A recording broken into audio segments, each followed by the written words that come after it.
Let's go.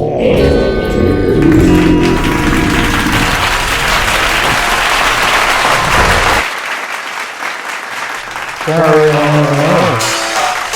The killer. They call him the killer. That's Jerry Lee Lewis. You may not have heard of him, and probably your parents did. Well, anyway, he is one of the founding fathers of rock and roll. And, well, like him or not, he's, well, there was this one thing, he married his 13-year-old cousin, and if he could get past that, and, well, he threatened to kill Elvis Presley, and, well, he did kind of, shoot a machine gun over a bunch of people's head when he was trying to wake them up and stuff, but, well, that's Jerry Lee Lewis. Like him or not, that's the killer, and he's one of the founding fathers of rock and roll. The killer. The killer.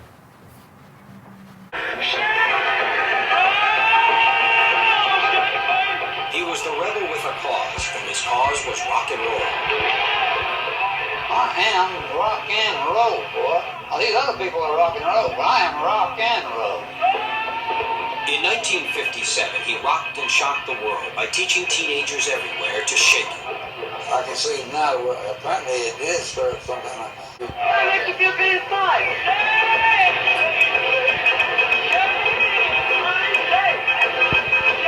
But what Jerry Lee Lewis was really shaking was nothing less than the foundations of musical history.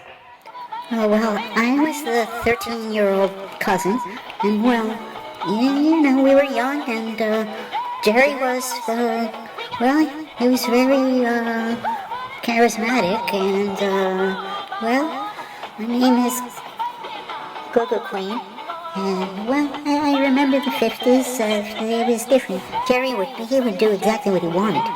Nobody could tell him what to do. One time, we were all asleep, you know, in the hotel rooms, and it was time to wake up for the next day to go to the next city, and I was at the time doing hair and makeup for the band, and I was very young, but well, Jerry would wake us up by shooting his machine gun right above our heads, and it was pretty terrifying, but we were used to it, and there was no controlling Jerry. They called him the Killer. That was his nickname, the Killer. And, well, we were afraid of him. Jerry was on top of the world, and there was no stopping him. He'd invented a whole new genre called rock and roll, and the kids wanted to move, they wanted to dance. Nobody'd seen anything like it before, and, well, he basically did whatever he wanted. He was the killer. He was Jerry Lee. When they look back on me, I want them to remember me, not for my wives, although I've had a many, and certainly not for any mansions or high living money I made and spent. I want them to remember me simply for my music. My mama always said, you and Elvis are pretty good, but y'all ain't no Chuck Berry. These fingers of mine got brains in them. Carl Perkins and John Cash was telling me, man, everybody loves you, but you ought to do something a little different up there. I said, like what? Just run around the piano or do something? You'd be surprised the reaction you get. I said, well, I'd have to think about it. I just kicked my stool back and knocked it over. I started opening the show, and before the tour was over, I was closing the show. I never did figure that one out. If I'm going to hell, I'm going there playing the piano. Either be hot or cold. If you are lukewarm, the Lord will spew you forth from his mouth.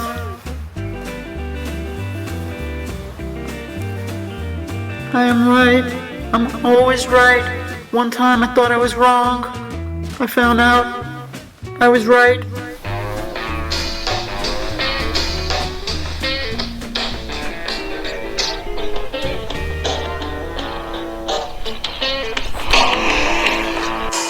Some say Jerry Lee Lewis invented rock and roll.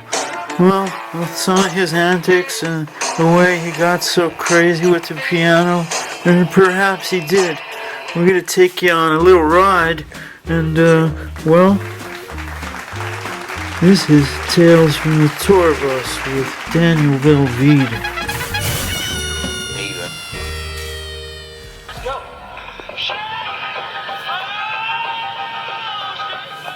He was the rebel with a cause, and his cause was rock and roll.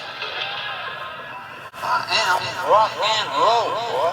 These other people are rock and roll, but I am rock and roll. In 1957, he rocked and shocked the world by teaching teenagers everywhere to shake it. I can see now what apparently it is for. That makes you feel good inside.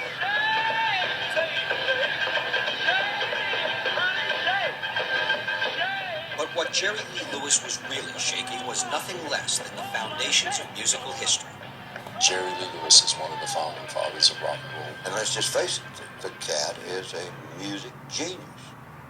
But less than a year after his sensational breakthrough, Jerry Lee Lewis's meteoric career was on the skids, when the world learned of his marriage to his 13-year-old second cousin. And I said, Jerry, I'm too young for this. And he said, no, you're not. My sister got married when she was 12.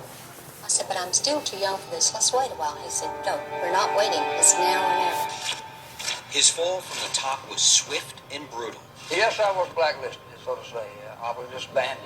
I've apologized to him over and over again for, caving along with the rest of the cowards.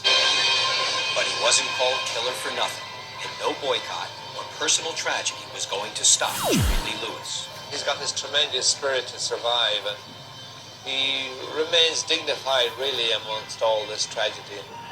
Tonight on Behind the Music, Jerry Lee Lewis looks back on a rock and roll lifetime, from Great Balls of Fire to Middle-Aged Crazy. Great Balls of Fire. I remember when I wrote that song. Goodness gracious, Great Balls of Fire. That was one of my hardest songs to play. I had to keep the right hand going while the left hand was doing very busy pattern. And people thought that was easy. If you do it the right way, it ain't easy. Only I can do it, the killer, Jerry Lee, because I'm the best. After a while, I got tired of playing it though.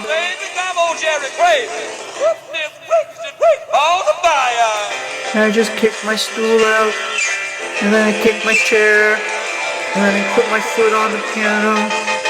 I took my other foot, I put it on there. I played it with my tail. The tail playing was my famous trick. That's the tail right there. Yeah, when I wrote that song, that's when my career really took off. Great Balls of Fire.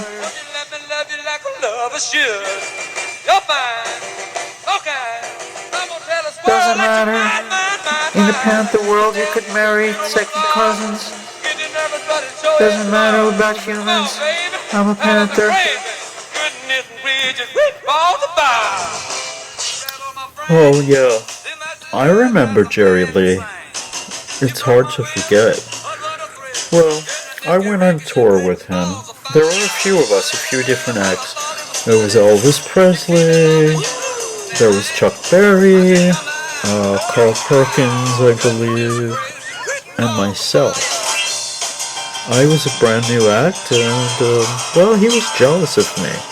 So he would constantly give me, like that big attitude. You know what I'm talking about? Like, you walk past someone and they just, click their teeth at you. Just like, and I was like, rough. Y'all, click your teeth at me? I click my teeth at you. Hold my earrings, I said. Just hold my earrings, sweetie. Hold my wig. Hold my earrings. Y'all click y'all teeth at me? I click my teeth right at you, y'all. And he respected that. He really did. After that, I stood up to him. He respected it. We became best friends. And he was like, you know what, doggy? You got a lot of courage. I respect that attitude of yours. And he did. He respected that, which is what made him different. He wasn't the same as you and me. He was on a different plane, man. Do you know what I'm saying? Different plane of reality? Yeah, a different level. I miss him, man. Miss him. Oh, yeah. That's Jerry Lee Lewis. And this is Tales from the Tour Bus, brought to you by Daniel Belvita, Luigi Tunnel. D. Belvita out. Peace, y'all.